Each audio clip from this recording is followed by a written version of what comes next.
What's the difference between using your fist and using a knife? There is none. When I simplify stuff, think that you are making a hammer punch and you are making a stab with a knife. So the only difference that really comes to play when you think about a straight punch and you think about a stab, however people are doing that, is that okay, I am hitting something and I must not lose grip.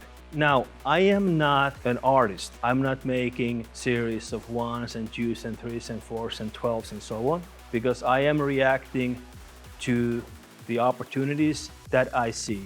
I know if I am in a situation that I really have to take the person out and then face the consequences, of course.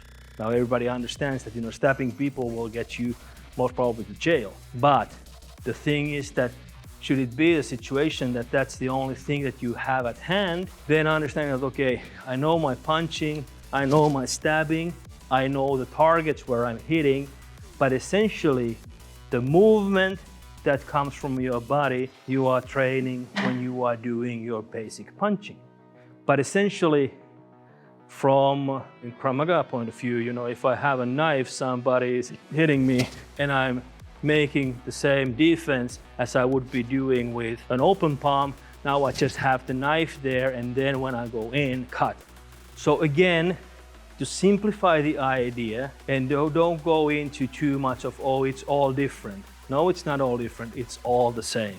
The only difference is the impact. This must not happen.